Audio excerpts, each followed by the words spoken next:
Excel का right function एक text function है जो किसी भी टेक्स्ट स्ट्रिंग के राइट साइड से कुछ स्पेसिफिक नंबर्स ऑफ कैरेक्टर्स निकालता है। ये तब यूज़फुल होता है जब हमें टेक्स्ट के एंड से कुछ कैरेक्टर्स चाहिए होते हैं, जैसे कि फ़ोन नंबर के लास्ट 4 डिजिट्स हो गए, किसी फाइल का एक्सटेंशन हो गया, या किसी की आईडी के लास्ट पार्ट हो गए। तो इस केस में हम राइट फंक्शन का यूज़ कर सकते हैं। इस फंक्शन में हम बताते हैं कि हमें टेक्स्ट के राइट साइड से कितने कैरेक्टर्स चाहिए और एक्सेल हमें वही पार्ट निकाल के देता है। ये फंक्शन डेटा एनालिसिस और टेक्स्ट फॉर्मेटिंग के लिए काफ़ी हेल्पफुल साबित होता है।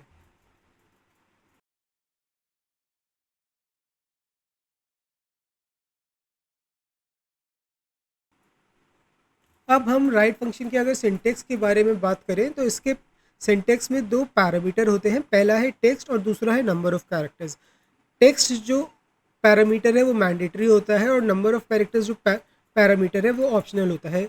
इसकी डिफ़ॉल्ट वैल्यू होती है 1। तो चलिए अब इन दोनों पैरामीटर्स को एक एक करके समझते हैं। सबसे पहले हम बात करते हैं टेक्स्ट के बारे में। तो ये वो टेक्स्ट है जिसमें से आपको कैरेक्टर्स चाहिए। ये डायरेक्टली लिखा हो सकता है या फिर किसी सेल का रेफरेंस हो सकता है या फिर किसी फॉर्मूला का रिटर्न आउटपुट हो सकता है। अब बात करते हैं दूसरे पैरामीटर के बारे में जो कि है नंबर ऑफ कैरेक्टर्स।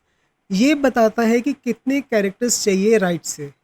ये एक नंबर होता है और अगर आप ये पार्ट नहीं देते तो डिफ़ॉल्ट वैल्यू जैसे मैंने आपको बताया 1 होती है, मतलब लास्ट से सिर्फ एक कैरेक्टर मिलेगा हमें।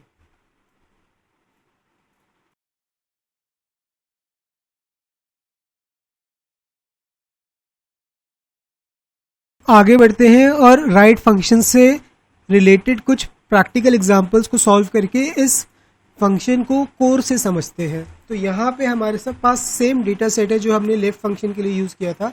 उसमें हमने फर्स्ट 3 लेटर्स निकाले थे, लेकिन यहाँ पे हम राइट फंक्शन का यूज़ करेंगे और लास्ट के जो 3 डिजिट्स हैं उनको हम एक्सट्रैक्ट करेंगे। तो यहाँ पे सबसे पहले मैं राइट फंक्शन टाइप करूँगा। राइट फंक्शन टाइप करने के बाद मैं इस टेक्स्ट का रेफरेंस दूंगा जो कि है सेल C41 के अंदर, और इसके बाद कॉमा देके नंबर ऑफ कैरेक्टर्स में मैं 3 एंटर करके ब्रैकेट को क्लोज करके जैसे ही एंटर हिट करूँगा हमारे पास 1 2 3 जो स्ट्रिंग है वो रिट्रीव हो जाएगी। अब हम इस फॉर्मूले को बाकी के सेल्स में भी इस तरीके से पेस्ट कर सकते हैं। तो चलिए अब राइट फंक्शन के ऊपर बेस्ड एक एडवांस एग्जाम्पल को सॉल्व करते हैं। यहाँ पे हमारे पास डेटा सेट में कुछ लोगों के नाम दिए हुए हैं, हमें लास्ट नेम को एक्सट्रैक्ट करना है। तो इसके लिए हम राइट फंक्शन का यूज़ करेंगे, फाइंड फंक्शन का यूज़ करेंगे और लेंथ फंक्शन का यूज़ करेंगे। तो चलिए शुरू करते हैं। तो यहाँ पे मैं सबसे पहले इक्वल टू देकर राइट टाइप करूँगा, ब्रैकेट को ओपन करूँगा, जो टेक्स्ट है उसमें मैं सेल C49 का रेफरेंस दूंगा क्योंकि यहाँ पे ही C49 के अंदर ही हमारे पास फुल नेम दिया हुआ है। इसके बाद कॉमा दूंगा। अब यहाँ पे मैं लेंथ फंक्शन टाइप करूँगा उसके सेकंड पैरामीटर में और इस सेल की रेफरेंस दूंगा। इसके बाद मैं माइनस का साइन लगाऊंगा और फाइंड फंक्शन यूज़ करूँगा और यहाँ पे फाइंड व्हाट में सर्च व्हाट में मैं स्पेस लिखूँगा, कॉमा दूंगा। टेक्स्ट के अंदर उस टेक्स्ट का रेफरेंस दूंगा जिसके अंदर से हमें स्पेस ढूंढनी है, तो वो है सेल C49 के अंदर। इसके बाद फाइंड फंक्शन को बंद करूंगा और फाइनली राइट फंक्शन को बंद करके मैं लास्ट नेम जो है वो रिट्रीव कर पाऊंगा।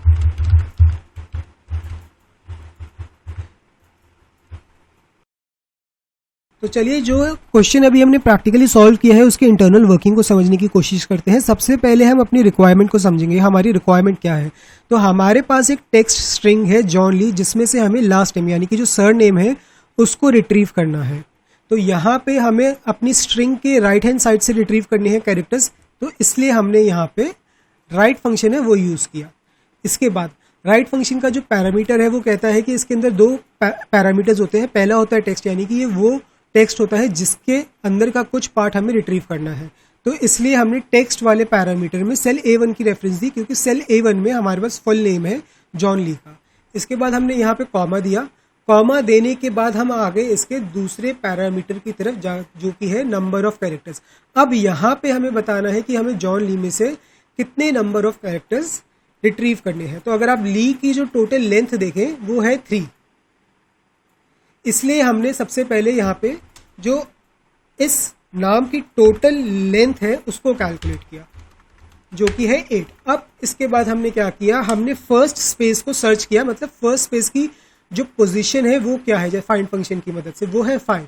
फिर हमने 5 को 8 में से माइनस किया, उसके बाद हमारे पास कितना बचा 3, और यही फंक्शन हमने यही वैल्यू हमने सेकंड पैरामीटर में सप्लाई की है और ली को रिट्रीव किया है। अब इसको प्रैक्टिकली समझ के देखते हैं। सबसे पहले मैं राइट फंक्शन टाइप करूंगा। अब इसके पहले पैरामीटर में मैं सेल A1 की रेफरेंस दूंगा। A1 की रेफरेंस देने के बाद मैं कॉमा दूंगा। कॉमा देने के बाद यहाँ पे मैं इस स्ट्रिंग की जो टोटल लेंथ है उसको कैलकुलेट करूंगा कुछ इस तरीके से।